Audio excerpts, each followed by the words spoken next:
Hi friends, ഇന്ന് ഞാൻ വീണ്ടും ഒരു പഴം കൊണ്ടുള്ള റെസിപ്പി ആയിട്ടാണ് വന്നിരിക്കുന്നത്. അപ്പോൾ നമ്മളിന്ന് തയ്യാറാക്കുന്നത് പഴം കൊണ്ടുള്ള ബോണ്ടയാണ്. വളരെ സിമ്പിളായിട്ടുള്ള റെസിപ്പിയാണ്, അതേപോലെ നല്ല ടേസ്റ്റി ആയിരിക്കും ഇത്. അപ്പോൾ നമുക്ക് അതെങ്ങനെയാണ് തയ്യാറാക്കുന്നതെന്ന് നോക്കാം. അപ്പോൾ അതിന് വേണ്ടിയിട്ട് നമുക്ക് ആദ്യം തന്നെ ഒരു പാൻ എടുക്കാം. ഇതിലോട്ട് 1 ടേബിൾ സ്പൂൺ നെയ്യ് ചേർത്ത് കൊടുക്കാം. നെയ്യ് ചൂടായതിന് ശേഷം നമുക്കിതിലോട്ട് തേങ്ങ ചേർത്ത് കൊടുക്കണം. ഇതിപ്പോൾ ചെറിയൊരു അരമുറി തേങ്ങയാണ്. ആ തേങ്ങ മുഴുവനായിട്ടും എടുത്തിട്ടുണ്ട്. അളവിൽ പറയുകയാണെങ്കിൽ 1/2 കപ്പ് തേങ്ങയാണ്. പിന്നെ നമുക്കിതിലോട്ട് കുറച്ച് കാഷ്നട്ട്സ് ചേർത്ത് കൊടുക്കാം. കാഷ്നട്ട്സ് ഇതേപോലെ ചെറുതായിട്ട് കട്ട് ചെയ്തതാണ്. ഇത് കൂടാണ്ട് നമുക്ക് കിസ്മിസും ചേർക്കാവുന്നതാണ്.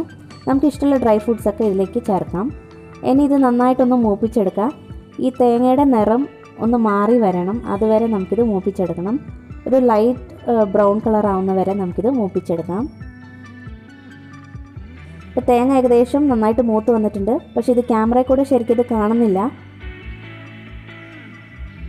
ഒരു ലൈറ്റ് ബ്രൗൺ കളർ ആയിരിക്കണം. ഇനി നമുക്കിതിലോട്ട് ശർക്കര ചേർത്ത് കൊടുക്കാം. ഇപ്പോൾ ഞാനിപ്പോൾ എടുത്തിരിക്കുന്നത് 3 ടേബിൾ സ്പൂൺ ശർക്കരയാണ്. ശർക്കര നന്നായിട്ട് പൊടിച്ചതാണ്, അതും കൂടി ചേർത്ത് നന്നായിട്ടൊന്ന് മൂപ്പിച്ചെടുക്കാം. ഈ ചൂടിൽ കിടന്ന് ശർക്കര ഒന്ന് അലിഞ്ഞു കിട്ടും. ശർക്കരയ്ക്ക് പകരം നമുക്ക് വേണമെങ്കിൽ പഞ്ചസാരയും ചേർക്കാം. ഇപ്പോൾ ശർക്കര നന്നായിട്ടൊന്ന് അലിഞ്ഞ് വന്നിട്ടുണ്ട്. പിന്നെ നമ്മൾ എടുക്കുന്ന ശർക്കരയിൽ മണ്ണില്ലാതെ നോക്കണം. പാനിയായിട്ട് വേണമെങ്കിലും നമുക്ക് ചേർക്കാം. പാനിയാകുമ്പോൾ ഒരുപാട് അങ്ങ് വെള്ളം പോലെ ആക്കരുത്, കുറച്ച് കട്ടിയിൽ തന്നെ പാനിയാക്കി എടുക്കുക. ഇനി നമുക്കിതിലോട്ട് 2 നേന്ത്രപ്പഴം കട്ട് ചെയ്തത് ചേർത്ത് കൊടുക്കാം. ഈ റെസിപ്പിക്ക് നമ്മൾ നേന്ത്രപ്പഴം ഉപയോഗിക്കുന്നതായിരിക്കും ഏറ്റവും നല്ലത്. ഇത് വീണ്ടും നന്നായിട്ടൊന്ന് മിക്സ് ചെയ്തെടുക്കാം. ഈ പഴം വെന്ത് വരണം. അപ്പോൾ നമുക്കൊരു മീഡിയം ഫ്ലെയിമിലിട്ടിട്ട് ഇത് വഴറ്റിയെടുക്കാം. അതേപോലെ നമ്മൾ ചേർത്ത ശർക്കരയുടെ അളവും നമ്മുടെ പഴത്തിൻ്റെ മധുരം അനുസരിച്ച് വേണം നമ്മൾ ചേർക്കാനായിട്ട്. നല്ല മധുരമുള്ള പഴമാണെങ്കിൽ ശർക്കരയുടെ അളവ് കുറയ്ക്കുക, മധുരം കുറവാണെങ്കിൽ ശർക്കര കൂട്ടി ചേർക്കാം. അപ്പോൾ പഴം നന്നായിട്ടൊന്ന് വെന്ത് വന്നിട്ടുണ്ട്. ഇനി നമുക്കിതിലോട്ട് ഈ പഴത്തിൻ്റെ കൂട്ടൊന്ന് ചേർന്ന് വരാൻ വേണ്ടിയിട്ട് നമുക്കിതിലോട്ട് കുറച്ച് അരിപ്പൊടി ചേർത്ത് കൊടുക്കാം. ഏകദേശം 1 ടേബിൾ സ്പൂൺ അരിപ്പൊടിയാണ് ചേർത്തിരിക്കുന്നത്. അരിപ്പൊടിയും കൂടി ചേർത്ത് നന്നായിട്ടൊന്ന് ഇളക്കി യോജിപ്പിക്കുക.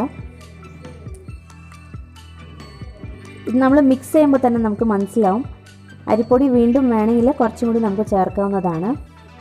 ഒരുപാടങ്ങ് ലൂസായിട്ടാണ് ഉള്ളതെങ്കിൽ കുറച്ചും കൂടി അരിപ്പൊടി നമുക്ക് ചേർക്കാം. പഴം നന്നായിട്ട് ഉടഞ്ഞ് വന്നിട്ടുണ്ട്.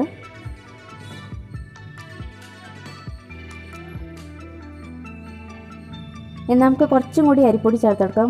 ഇപ്പോൾ 2 ടേബിൾ സ്പൂൺ അരിപ്പൊടിയാണ് ഞാനിപ്പോൾ ഉപയോഗിച്ചിരിക്കുന്നത്. അപ്പോൾ അരിപ്പൊടിയുടെ അളവ് നമ്മൾ ഇത് മിക്സ് ചെയ്യുമ്പോൾ നമുക്ക് മനസ്സിലാവും. ഒരുപാട് അങ്ങ് ലൂസാണെങ്കിൽ അരിപ്പൊടി കുറച്ചും കൂടി ചേർത്ത് കൊടുക്കാം. അരിപ്പൊടിക്ക് പകരം നമുക്ക് വേണമെങ്കിൽ റവ ചേർക്കാം, അല്ലെങ്കിൽ ഗോതമ്പ് പൊടിയും ചേർക്കാവുന്നതാണ്.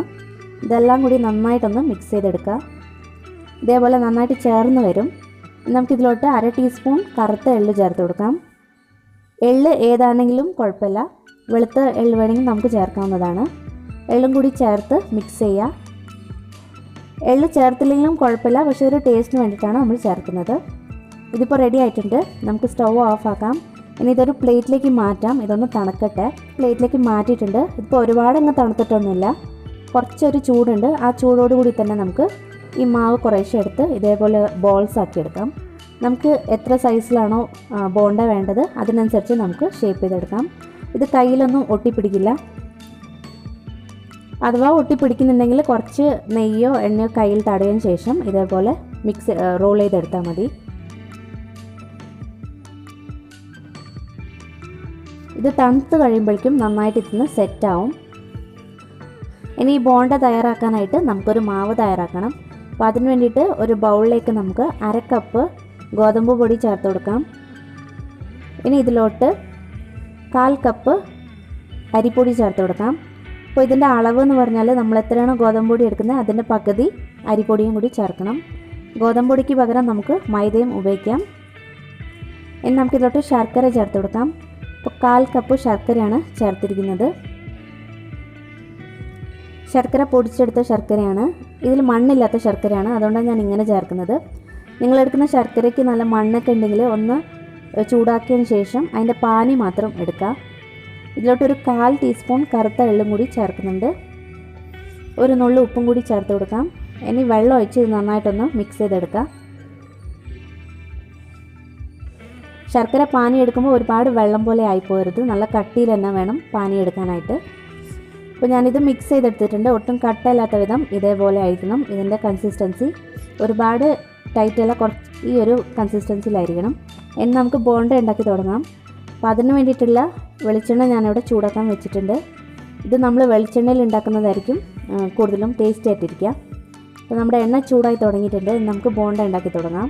അപ്പോൾ നമ്മൾ ഈ മിക്സ് ചെയ്ത മാവിലേക്ക് നമ്മുടെ ഓരോ പഴത്തിൻ്റെ ബോൾസ് നമുക്ക് ഇട്ട് കൊടുക്കാം. ഇതിപ്പോൾ നല്ലതുപോലെ തണുത്തിട്ടുണ്ട്. ഇപ്പോൾ നല്ല ഹാർഡാണ് ഈ ബോള്. ഇനി നമുക്ക് ഇതേപോലെ ഇട്ട് മുക്കിയെടുക്കാം. ഈ മാവിൽ മുക്കിയതിന് ശേഷം നമുക്ക് എണ്ണയിലേക്ക് ഇട്ട് കൊടുക്കാം. നമ്മൾ സാധാരണ ബോണ്ടയൊക്കെ ഉണ്ടാക്കുന്ന പോലെ തന്നെ.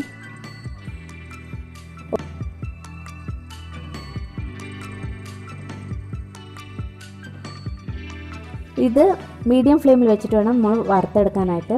ഇതിൻ്റെ അകത്തൊക്കെ നല്ലതുപോലെ വെന്തതാണ്. അപ്പോൾ പുറമേ മാത്രം ഒന്ന് വെന്ത് കിട്ടിയാൽ മതി. അപ്പോൾ മീഡിയം ഫ്ലെയിമിലിട്ടിട്ട് വേവിച്ചെടുക്കുക. ഇപ്പോൾ രണ്ട് സൈഡും നല്ലതുപോലെ ഇത് നിറം മാറി വന്നിട്ടുണ്ട്. നമുക്കിത് എണ്ണയിൽ നിന്നും കോരി മാറ്റാം. ഇത് റെഡി ആയിട്ടുണ്ട്. അപ്പോൾ ബാക്കിയുള്ളതും നമുക്ക് ഇതേ രീതിയിൽ തന്നെ വറുത്തെടുക്കാം.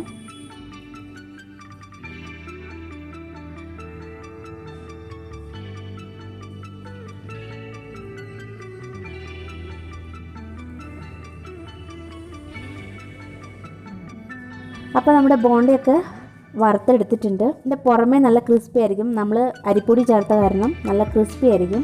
പിന്നെ അകത്ത് നല്ല സ്വീറ്റ് ആയിരിക്കും. ഒക്കെ ഉള്ള കാരണം നല്ല സ്വീറ്റ് ആയിരിക്കും. നല്ല ടേസ്റ്റി ആയിട്ടുള്ളൊരു സ്നാക്കായിരിക്കും ഇത്. കുട്ടികൾക്കൊക്കെ തീർച്ചയായിട്ടും ഇത് ഇഷ്ടപ്പെടും. നിങ്ങളും ഇതൊന്ന് ട്രൈ ചെയ്ത് നോക്കണം. ട്രൈ ചെയ്തിട്ട് നിങ്ങളുടെ അഭിപ്രായങ്ങളൊക്കെ അറിയിക്കണം. Thank you.